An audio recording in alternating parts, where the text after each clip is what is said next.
Thinness is on a rampage again. There's a lot of my favorite thing to be is skinny, and I fear you can't say that out loud rhetoric on the internet right now. And it is spreading like wildfire. And there was a creator, Slim Kim, who said verbatim that. But I've seen a lot of videos with similar sentiments. Like you can think of Liv Schmidt, King Krabby Patty. There was another black girl that I saw a little while ago saying, don't get fat.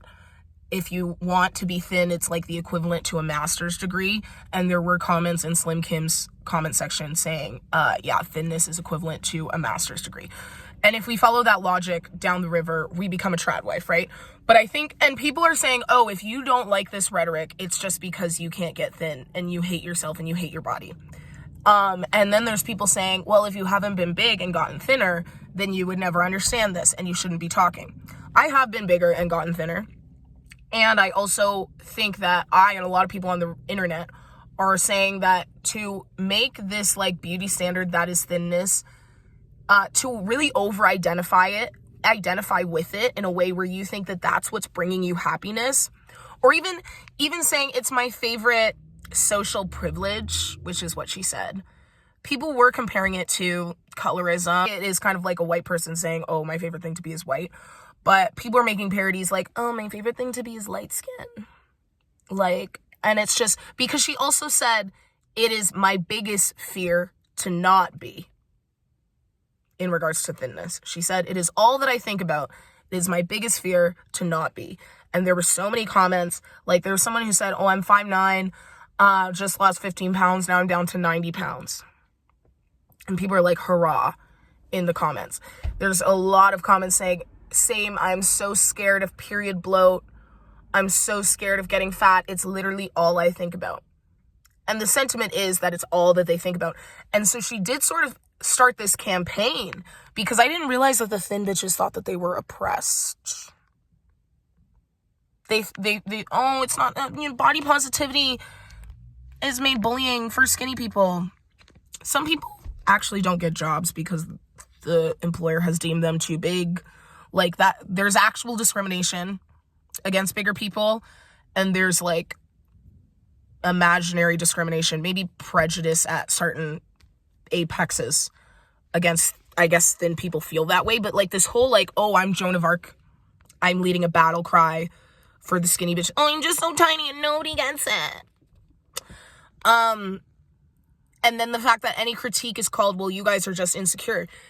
But the thing is, and what I think what a lot of people are trying to point at is that, like, you bitches don't want us to start getting our shit off, because then that wouldn't be fair.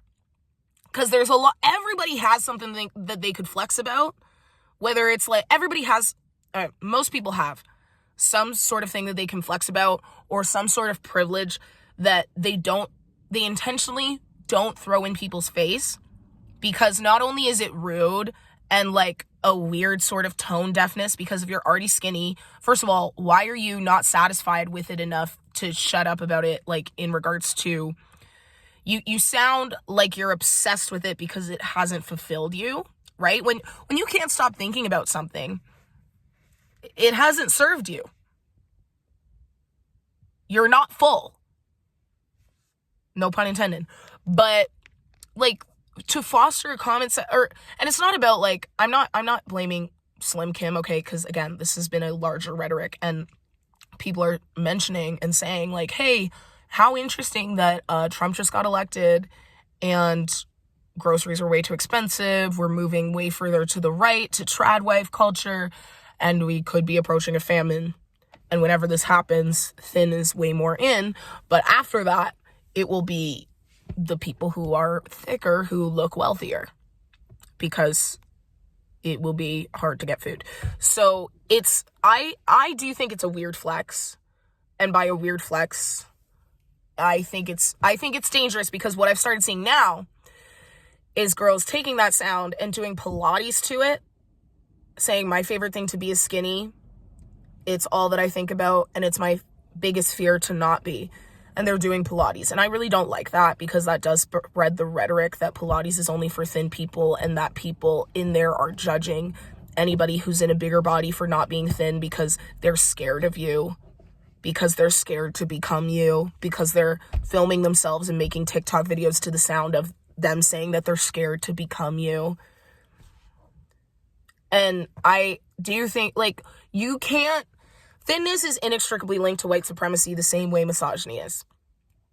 You can't take, these things didn't fall out of a coconut tree, and it was presented like that. And then Slim Kim's like response, and a lot, if you are, so here's the thing, I know I make these longer videos on YouTube that are more in depth, and a lot of the thought process starts on TikTok. If you're not on TikTok, I do want to explain to you that this Slim Kim thing has gotten massive, way beyond her, to the point where there's many big creators saying, like, there's creator Mecca who I'm mutuals with who said, you know, I've been really big, so if you haven't been big and gotten small, then you shouldn't talk about this.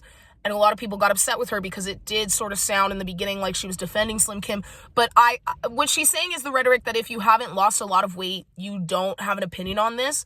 I have lost a lot of weight, and I disagree with that sentiment. Because I think everyone has a relationship with their bodies, and I think that obsessing over the lack of space that you take up is not an empowering thought. Any way that you spin it, it's not an empowering thought. I do feel like I tried to make a metaphor long ago that didn't go so amazingly, or people didn't really all understand what I was saying, in regards to like plastic surgery and like cosmetic enhancements and like loving that, and that feeling like a prison, but they're like glorifying that prison. This feels similar to me, to glorify like the ED of it all, and to glorify the obsession with thinness as if it's a power move is misdirected, and it's ill. That's sick in the head a little. Okay? It's not like an empowering body thought. And for some reason, somehow, it's been able to be interpreted like that, and that is scary. And they've made it in a way that anybody, thin, thick, anywhere in between, who disagrees with them is just insecure, which, like, and again, there's things that we can't all say, but we're like, you're violating the code of conduct of like not being a bitch, in the sense of like, I'm not gonna come, you guys may notice I don't lead with my body, but I could a lot more than I do, right? I could come on here and be like, I really fuck with my body. I really like my body, especially right now where I'm at. I don't lead with it. I lead with my voice, right? I don't put my boobs in your face and show you that I have an hourglass with like a little bit of this and that right now, and I prefer my body than to if it was stick thin. I don't want that personally. But I'm not going to come on here and be like, I think I'm spinning because I have muscle and curves and blah, blah, blah, and I'm this and I'm that. And it's my favorite social privilege to be this and that, and talk about all the different privileges I have as a light-skinned, biracial, curly-haired person. Like, I don't do that because that would be dicky, right? That would be a weird thing to do, and what would be the point? So, and that is the biggest thing, is what is the point? Because it does, people were saying, oh, if you disagree with it, you're insecure, but I think that the sentiment of being obsessed with your thinness, that to me comes off as insecure. Being obsessed about anything, it could be your hair. If somebody had amazing golden hair, and like, you know, sometimes there's those TikTok videos of girls who have like Rapunzel long hair, and they're like so obsessed with it, whatever. And that's fine. That's their whole like shtick, and they make money from it. But if they had made a video that was saying like, oh, I just love having long hair, and it's my favorite thing about myself, and I'm so obsessed with it. It's all I think about. I can't stop thinking about it, and it's my biggest fear to not have it. I'd be like, damn, hope your hair doesn't get caught in something. Because there goes your identity. And that is incredibly fickle.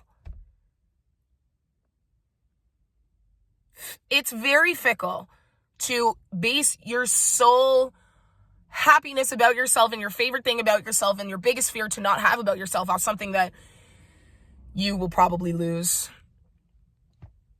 to some degree. And even if you don't actually lose it, you're going to feel like you lost it because you're obsessing over it. So I bet 5 pounds to you feels like 100. Because you don't seem happy, or you wouldn't be throwing it in our face.